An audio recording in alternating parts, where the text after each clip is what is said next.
Hello दोस्तों, आपका YouTube channel पायल official classes में स्वागत है। आज बिहार पुलिस के प्रैक्टिस सेट 26 को देखेंगे।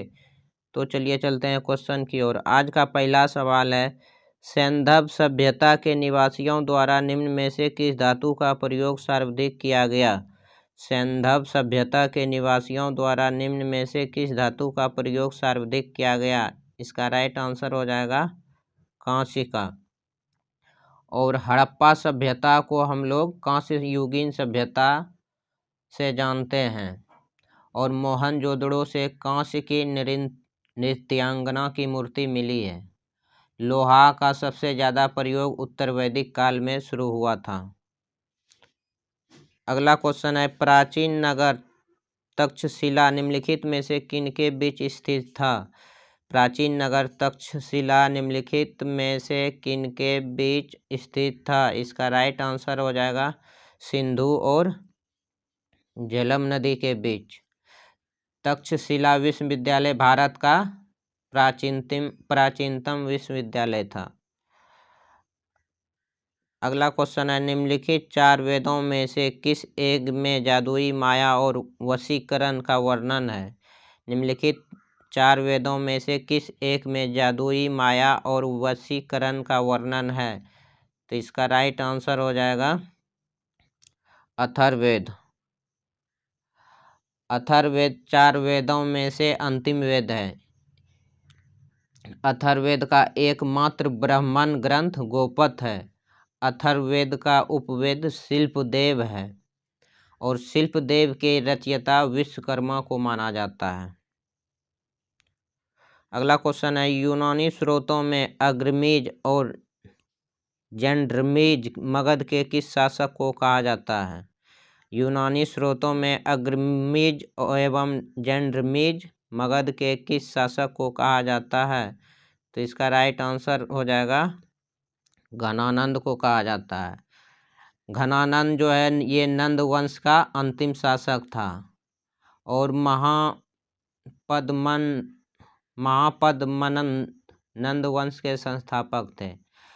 उदयन ने पाटलिपुत्रा को शहर बसाया और अजातशत्रु के बचपन का नाम कुनिक था। अगला क्वेश्चन है, रुहेलखंड किस मुगल शासक की मृत्यु पश्चात स्वतंत्र राज्य बना था। रुहेलखंड किस मुगल शासक की मृत्यु पश्चात स्वतंत्र राज्य बना था। इसका राइट आंसर हो जाएगा औरंगजेब की मृत्यु के पश्चात। अगला क्वेश्चन है, पानीपत के तृतीय युद्ध में कौन सा मुगल बादशाह मराठों के संरक्षण में आ गया था। पानीपत के तृतीय युद्ध में कौन सा मुगल बादशाह मराठों के संरक्षण में आ गया था। तो इसका राइट आंसर हो जाएगा शाह आलम। पानीपत का तीसरा युद्ध 14 जनवरी 1761 ईस्वी को मराठा और अहमद शाह अब्दाली के बीच हुआ था।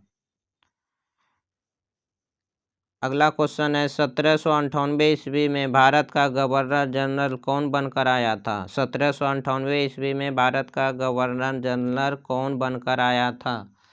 तो इसका राइट आंसर हो जाएगा लॉर्ड वेलेस्ली। 1798 ईस्वी में सर्वप्रथम हैदराबाद के निजाम ने सहायक संधि किया। अगला क्वेश्चन है, अजंता और एलोरा की गुफाएं कहाँ पर स्थित है। अजंता और एलोरा की गुफाएं कहाँ पर स्थित है। इसका राइट आंसर हो जाएगा अजंता और एलोरा की गुफा ये औरंगाबाद में स्थित है। औरंगाबाद महाराष्ट्र का एक जिला है जिसका नाम बदलकर संभाजी नगर रखने का फैसला किया गया है। और अजंता की गुफा संख्या 17 को जो है ये भारत में चित्रों का चित्रशाला कहा जाता है। और एलोरा के कैलाश मंदिर का निर्माण जो है ये राष्ट्रकूट शासक कृष्ण प्रथम ने करवाया। अगला क्वेश्चन है, सैंधव निवासियों के धार्मिक जीवन में निम्न में से कौन सा तत्व विद्यमान नहीं था। सैंधव निवासियों के धार्मिक जीवन में निम्न में से कौन सा तत्व विद्यमान नहीं था। इसका राइट आंसर हो जाएगा विशिष्ट मूर्ति की पूजा। अगला क्वेश्चन है, निम्नलिखित पाल राजाओं में से कौन वंशानुगत राजा नहीं था बल्कि उसे चुना गया था। निम्नलिखित पाल राजाओं में से कौन वंशानुगत राजा नहीं था बल्कि उसे चुना गया था। इसका राइट आंसर हो जाएगा वो गोपाल।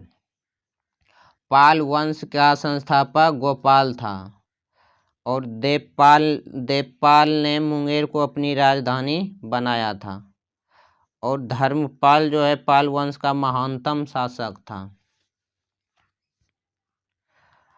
अगला क्वेश्चन है, निम्नलिखित में से किस चोल शासक ने कावेरी नदी के मुहाने पर अपनी राजधानी स्थापित की एवं इनका नाम गंगकोंड और चोलपुरम रखा था। निम्नलिखित में से किस चोल शासक ने कावेरी नदी के मुहाने पर अपनी राजधानी स्थापित की एवं इसका नाम गंगकोंड और चोलपुरम रखा था। इसका राइट आंसर हो जाएगा राजेंद्र प्रथम ने। अगला क्वेश्चन है, विश्वविद्यालयों में सरकारीकरण को किसने बढ़ावा दिया था। विश्वविद्यालयों में सरकारीकरण को किसने बढ़ावा दिया था। इसका राइट आंसर हो जाएगा लॉर्ड कर्जन ने। अगला क्वेश्चन है, 1916 का लखनऊ समझौता किसके बीच हुआ था। 1916 का लखनऊ समझौता किसके बीच हुआ था। तो इसका राइट आंसर हो जाएगा अखिल भारतीय कांग्रेस और मुस्लिम लीग के बीच। अखिल भारतीय कांग्रेस और मुस्लिम लीग के बीच हुआ था। 1916 का यह एकमात्र ऐसा कांग्रेस अधिवेशन था जहां मुस्लिम लीग का अधिवेशन भी साथ साथ एक ही मंच पर हुआ था और 1916 ईस्वी के कांग्रेस अधिवेशन की अध्यक्षता जो था वो अंबिका चरण मजूमदार ने किया था। अगला क्वेश्चन है, स्वदेशी आंदोलन कब प्रारंभ हुआ था। स्वदेशी आंदोलन कब प्रारंभ हुआ था। इसका राइट आंसर हो जाएगा बंगाल विभाजन के विरुद्ध छेड़े गए आंदोलन के समय। और बंगाल विभाजन की घोषणा जो हुआ था ये 19 जुलाई 1905 ईस्वी को कर्जन द्वारा शिमला में किया गया था और 16 अक्टूबर 1905 को बंगाल विभाजन लागू किया गया। अगला क्वेश्चन है, निश्चित सीमा व निश्चित दिशा में तीव्र गति से बहने वाली जल राशि को क्या कहते हैं। निश्चित सीमा व निश्चित दिशा में तीव्र गति से बहने वाली जल राशि को क्या कहते हैं। तो इसका राइट आंसर हो जाएगा धारा।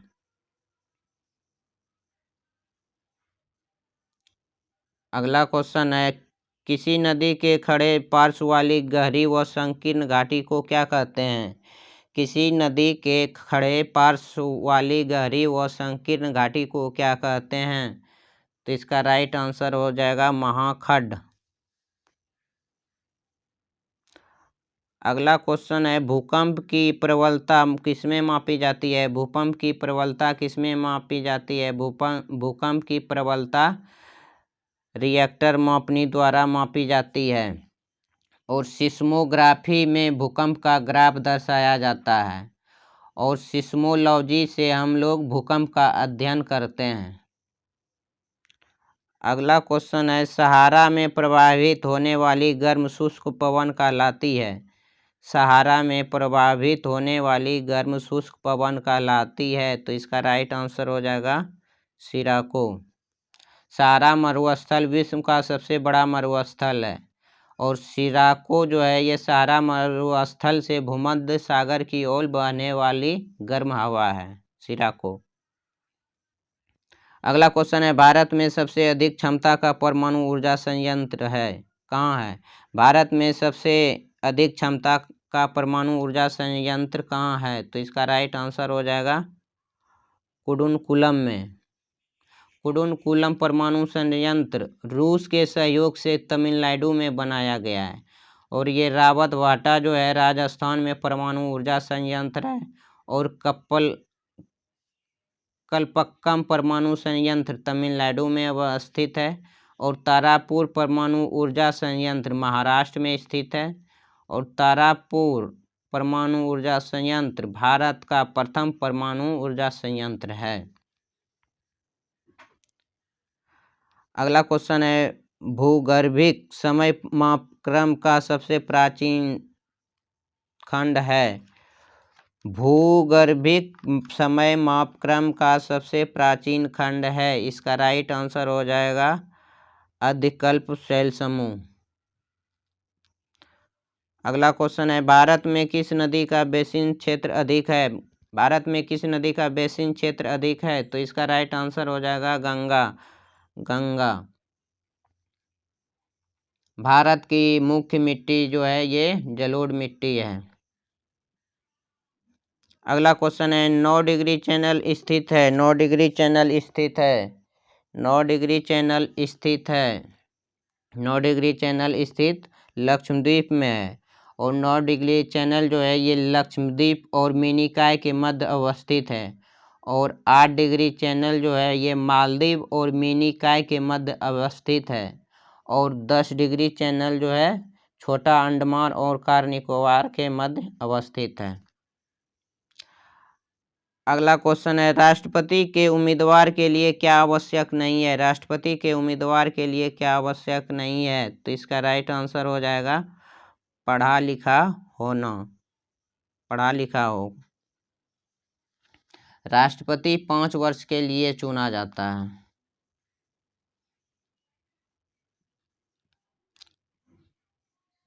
अगला क्वेश्चन है भारत के राष्ट्रपति को पद की शपथ कौन दिलाता है। भारत के राष्ट्रपति को पद की शपथ कौन दिलाता है, तो इसका राइट आंसर हो जाएगा भारत का मुख्य न्यायाधीश। अनुच्छेद 60 के अधीन राष्ट्रपति को मुख्य न्यायाधीश का शपथ दिलाता है। राष्ट्रपति उपराष्ट्रपति को त्यागपत्र देता है और उपराष्ट्रपति राष्ट्रपति को त्यागपत्र देता है। अगला क्वेश्चन है भारत में राष्ट्रपति की मृत्यु, पदत्याग अथवा हटाए जाने पर पद में हुई रिक्त को भरने की समय सीमा क्या है। भारत में राष्ट्रपति की मृत्यु, पदत्याग अथवा हटाए जाने पर पद में हुई रिक्त को भरने की समय सीमा क्या है, तो इसका राइट आंसर हो जाएगा 6 माह के अंदर। राष्ट्रपति पद पर उपराष्ट्रपति कार्यवाहक राष्ट्रपति के रूप में 6 माह तक रह सकता है। जब उपराष्ट्रपति राष्ट्रपति होता है उस समय उपराष्ट्रपति को राष्ट्रपति की सभी सुविधा प्रदान की जाती है।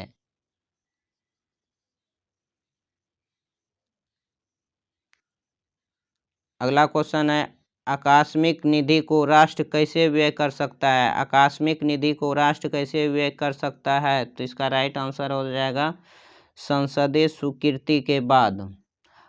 आकस्मिक निधि का गठन संविधान के अनुच्छेद 267 के अधीन किया जाता है।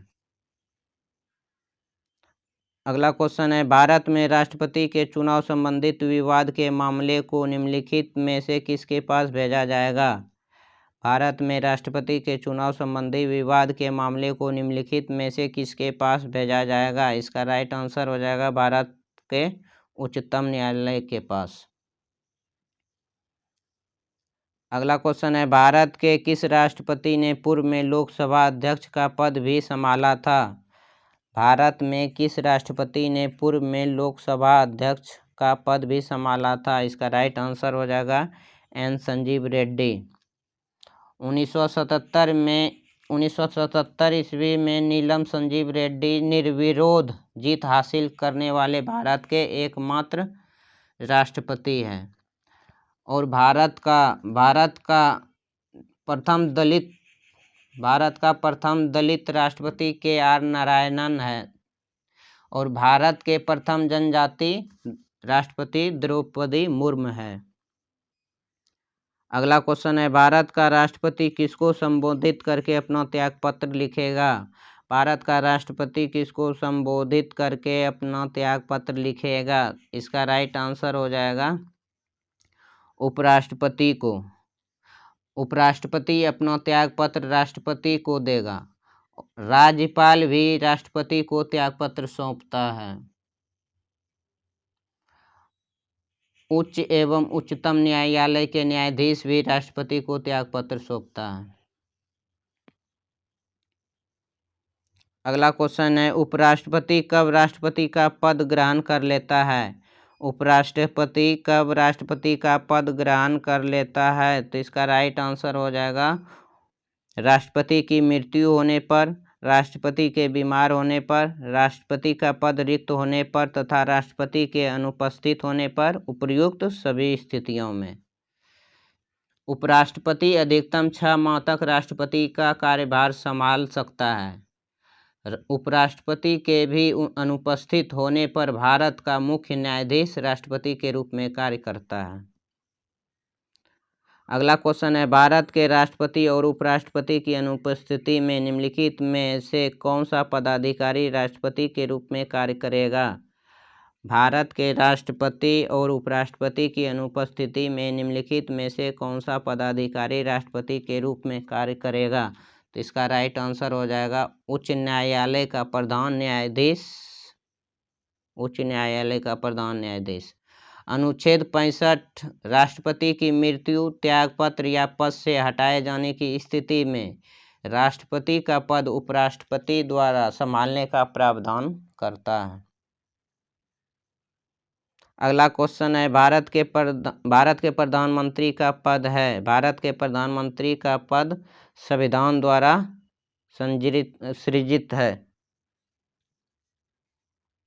भारत के प्रधानमंत्री पद का उल्लेख संविधान के अनुच्छेद 74 में किया गया है और प्रधानमंत्री की नियुक्ति राष्ट्रपति द्वारा होती है। ये अनुच्छेद 75 में कहा गया है।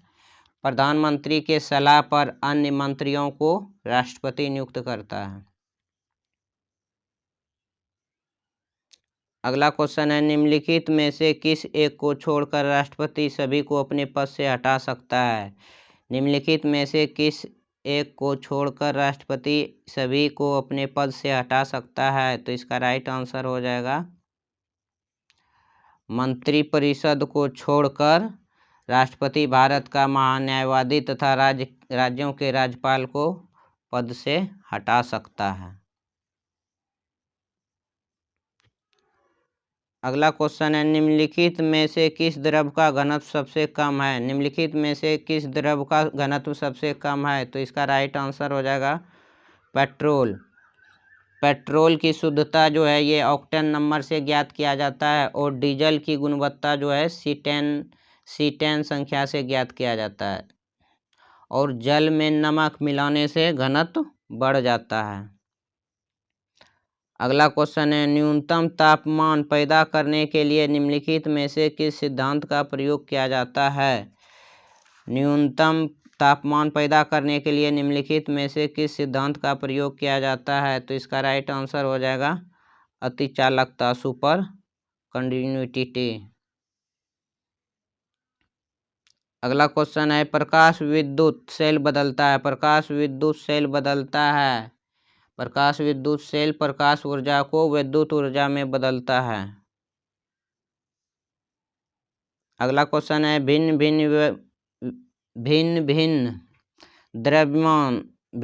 द्रव्यमान के दो पत्थरों को एक भवन के शिखर से एक साथ गिराया गया तो क्या होगा? भिन्न भिन्न द्रव्यमान के दो पत्थरों को एक भवन के शिखर से एक साथ गिराया गया तो क्या होगा? दोनों पत्थर जमीन पर एक साथ पहुंचते हैं।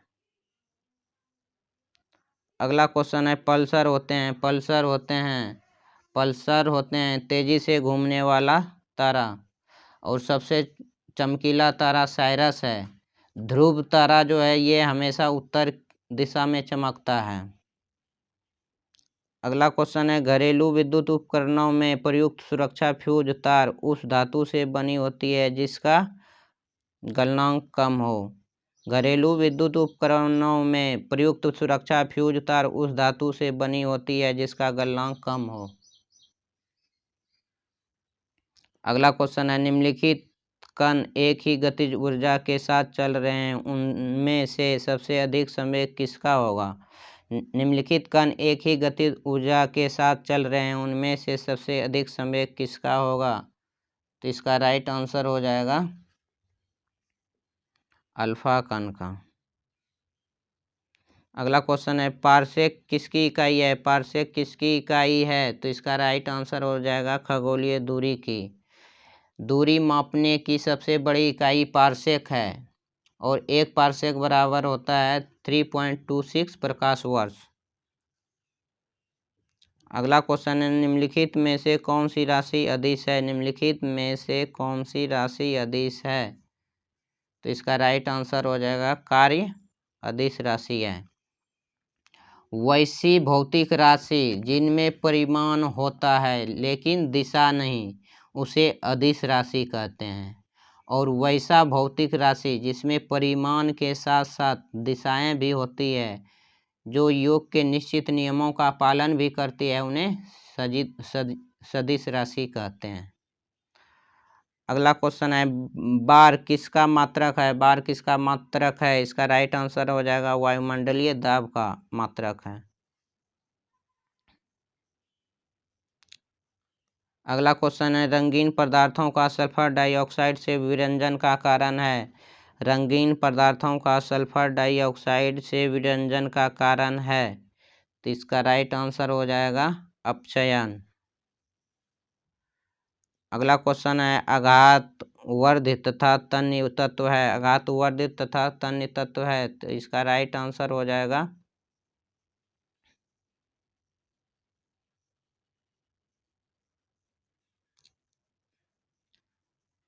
अल्युमिनियम।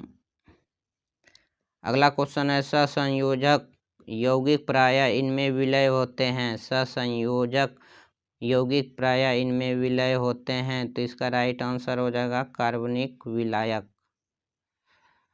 अगला क्वेश्चन है, सोडा लाइम की एक बोतल को गर्दन से पकड़ा गया है और ऊर्ध्वाधर वृत्त से तेजी से घुमाया गया है। बोतल के किस भाग के निकट बुलबुले एकत्र होंगे? सोडा लाइम की एक बोतल को गर्दन से पकड़ा गया है और ऊर्ध्वाधर वृत्त से तेजी से घुमाया गया है। बोतल के किस भाग के निकट बुलबुले एकत्र होंगे? तो इसका राइट आंसर हो जाएगा गर्दन के निकट। अगला क्वेश्चन है, कार्बन मोनोऑक्साइड एक अज्वलनशील गैस है? निम्नलिखित में से कौन सी गैस ज्वलनशील है? कार्बन मोनोऑक्साइड एक अज्वलनशील गैस है। निम्नलिखित में से कौन सी गैस ज्वलनशील है? तो इसका राइट आंसर हो जाएगा हाइड्रोजन गैस। भविष्य का ईंधन भी हम लोग हाइड्रोजन को कहते हैं। अगला क्वेश्चन है, वायवीय श्वसन प्रक्रिया को चाहिए? वायवीय श्वसन प्रक्रिया को चाहिए, तो इसका राइट आंसर हो जाएगा ऑक्सीजन। अगला क्वेश्चन है, कोशिका में निम्नलिखित में से कौन सी पाचन थैली कहलाती है? कोशिका में निम्नलिखित में से कौन सी पाचन थैली कहलाती है? तो इसका राइट आंसर हो जाएगा लाइसोसोम को। अगला क्वेश्चन है, ऑस्टियोसाइड पाए जाते हैं? ऑस्टियोसाइड पाए जाते हैं किसमें? ये अस्थि में पाए जाते हैं। अगला क्वेश्चन है, एलोसोम होते हैं? एलोसोम होते हैं ये लिंग गुणसूत्र। अगला क्वेश्चन है, चेचक होने का कारण है? चेचक होने का कारण है ये वेरिओला वायरस के कारण। अगला क्वेश्चन है, औरकता में निम्नलिखित में से किसकी मात्रा कम हो जाती है? औरकता एनीमिया में निम्नलिखित में से किसकी मात्रा कम हो जाती है? तो इसका राइट आंसर हो जाएगा हीमोग्लोबिन की। अगला क्वेश्चन है, निम्नलिखित में से कौन सा रोग प्रायः वायु के माध्यम से फैलता है? निम्नलिखित में से कौन सा रोग प्रायः वायु के माध्यम से फैलता है? तो इसका राइट आंसर हो जाएगा प्लेग। प्लेग रोग चूहा के पिस्सू से फैलता है। प्लेग रोग जीवाणु जनित रोग है। अगला क्वेश्चन है, अन्न एक समृद्ध स्रोत होते हैं? अन्न एक समृद्ध स्रोत होते हैं, तो इसका राइट आंसर हो जाएगा स्टार्च का। अगला क्वेश्चन है, पीलिया किसके संक्रमण के कारण होता है? पीलिया किसके संक्रमण के कारण होता है? ये पीलिया यकृत में संक्रमण के कारण होता है। पीलिया वायरस जो है ये जनित रोग है। इस रोग में शरीर में बिलिरुबिन की मात्रा बढ़ जाती है। पीलिया रोगी का पेशाब पीला, आंख एवं त्वचा पीला हो जाता है। हेपेटाइटिस को पांडु रोग भी कहते हैं और मेनिंजाइटिस मस्तिष्क रोग है। अगला क्वेश्चन है, समान वयस्क में दिल की धड़कन की औसत दर कितनी होती है? समान वयस्क में दिल की धड़कन की औसत दर कितनी होती है? तो इसका राइट आंसर हो जाएगा, समान व्यक्ति के दिल की धड़कन की औसत दर 72 होती है। भ्रूणावस्था में दिल औसतन 130 बार 1 मिनट में धड़कता है और मनुष्य का श्वसन दर जो है ये 16 से 18 प्रति मिनट होता है। श्वसन ऊष्माक्षेपी अभिक्रिया का उदाहरण है। आज के प्रैक्टिस सेट का लास्ट सवाल है, ईईजी का प्रयोग किसकी गतिविधि दर्ज करने के लिए किया जाता है? ईईजी का प्रयोग किसकी गतिविधि दर्ज करने के लिए किया जाता है? तो इसका राइट आंसर हो जाएगा मस्तिष्क की। ईईजी का पूरा नाम इलेक्ट्रोएन्सेफेलोग्राफ है और ईसीजी का पूरा नाम इलेक्ट्रोकार्डियोग्राफ है। चलिए चलते हैं, कल प्रैक्टिस सेट 27 को देखेंगे। कृपया चैनल पर नए हैं तो चैनल को सब्सक्राइब करें। Thank you.